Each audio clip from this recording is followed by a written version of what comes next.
YouTube के सभी दर्शकों को मेरा प्यार भरा नमस्कार। मैं संजय श्रीवास्तव एक बार फिर आप सभी को अपने यूट्यूब चैनल पर स्वागत करता हूं। साथियों, जैसा कि आपने देखा ही होगा कि मैं विगत 2 दिनों से जो हमारे नए साथी जो न्यू पेंशन स्कीम में ज्वाइन किए हैं उनकी डिमांड पर न्यू पेंशन स्कीम से संबंधित कुछ सूचनाएं आपको प्रदान कर रहा हूं। इसी कड़ी को आगे रखते हुए आज एक बहुत ही इम्पोर्टेंट टॉपिक पर डिस्कशन करना चाहूँगा। वो ये है कि आप जो अपने फंड है, मतलब जो आपका एक्यूमुलेटेड वेल्थ है, वो कैसे ग्रो करे, ये आपको जानना बहुत ज़रूरी है। जैसा कि हमने आपको बताया था कि जो हमारा जो एम्प्लॉई है जो न्यू पेंशन स्कीम में, उनका 10% पैसा और सरकार 14% पैसा उनके बेसिक पे का देती है, और ये दोनों मिल के जो एक्यूमुलेटेड वेल्थ है ये मंथ वाइज उनका जो है वो फंड जमा होता है। और इस पूरे प्रोसेस को PFRD देखती है, और एक सेंट्रल रिकॉर्ड कीपिंग एजेंसी जिसको CRA बोलते हैं, वो इस पूरे फंड को कहाँ कैसे इन्वेस्ट करना है, इस पूरे प्रोसेस का टोटल रिमोट कंट्रोल इस CRA के पास होता है। तो साथियों, बहुत सारे लोग आप ये नहीं जानते हैं कि आपका जो फंड जो है ये 3 कैटेगरी में जो है वो मिलता है। अगर आप देख पाएंगे तो जैसे यहाँ देखिए class G, C and E। तो जैसा कि क्लास G है, ये अल्ट्रा सेफ मोड है। ये आप देखेंगे कि इसमें अगर अल्ट्रा सेफ मोड में अगर आपका पैसा इन्वेस्ट होता है तो ये सेंट्रल और स्टेट गवर्नमेंट बॉन्ड में इन्वेस्ट होगा। अगर ये C है, मतलब सेफ मोड, तो ये पैसा फिक्स्ड इनकम सिक्योरिटी या अदर गवर्नमेंट जो स्कीम्स है उसमें इन्वेस्ट होगा।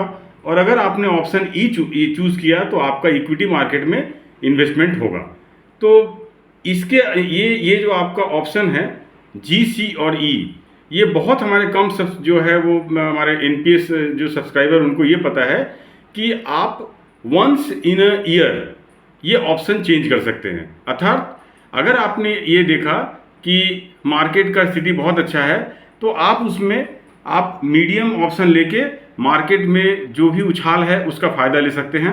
बट ये याद रखें कि ये जो ऑप्शन आपके लिए अवेलेबल है, ये ऑप्शन आप जब भी ऑप्ट करेंगे तो ये जिस डेट से आप ऑप्ट करेंगे 1 साल तक आपको उसी स्कीम में रहना पड़ेगा।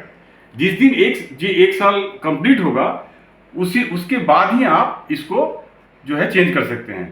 तो अगर आप इस पूरे प्रोसेस को ध्यान देंगे और अगर आप शेयर मार्केट से संबंधित अगर आप चर्चा करेंगे या देखेंगे तो आपका जो एक्यूमुलेटेड वेल्थ है उसको आप सटीक ढंग से पूरे मार्केट के साथ लिंक करके उसको आप जो है वो इन्वेस्ट कर सकते हैं। और इससे जो आपका जो रिटायरमेंट के समय जो एक्यूमुलेटेड वेल्थ है वो आपका जो है वो बहुत ज़्यादा आपको रिटर्न देगा। उसी प्रकार हमने आपको जो बताया था कि जो फंड मैनेजर्स, तो देखिए ये जो फंड मैनेजर्स है जिसको हम लोग फंड में यहाँ SBI pension fund, UTI, ICICI, Religare, IDFC, Kotak Mahindra और अभी HDFC भी आ गई है, और कुछ POP हैं, पॉइंट ऑफ प्रेजेंस, जो कि अदर देन गवर्नमेंट एम्प्लॉय जो है वो भी इसमें कर सकते हैं। इसमें आप देख पाएंगे कि बहुत सारे बैंक है, इलाहाबाद बैंक है, एक्सिस बैंक है, बजाज अलायंस है, सेंट्रल बैंक ऑफ इंडिया है,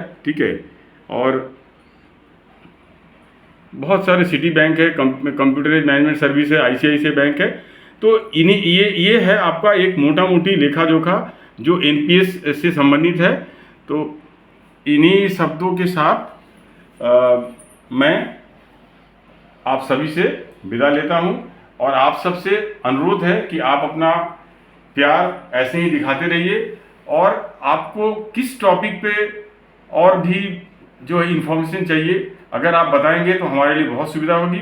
और अगर आपको कभी भी किसी भी जो हमने आपको बताया जो भी NPS से संबंधित या कुछ भी अगर आपको गवर्नमेंट सरकारी आदेश या गवर्नमेंट ऑर्डर अगर आपको चाहिए, आप हमको इनबॉक्स कीजिए, हम आपको जो सरकारी आदेश है वो दे देंगे। और आपसे एक बार पुनः अनुरोध है कि आप हमारे चैनल को अगर सब्सक्राइब करें और लाइक करें, जिससे कि हमारा ये मैसेज है जो हमारा उद्देश्य है कि ज़्यादा से ज़्यादा जो हमारे पेंशनर हैं या जो हमारे न्यू पेंशन स्कीम के जो भाई हैं जो कि 1/1/2004 के बाद जो सर्विस ज्वाइन किए हैं उन तक हमारा ये मैसेज जाए, जिससे कि उनको और क्लैरिटी मिले और वो अपना डिसीजन ले पाए। नमस्कार।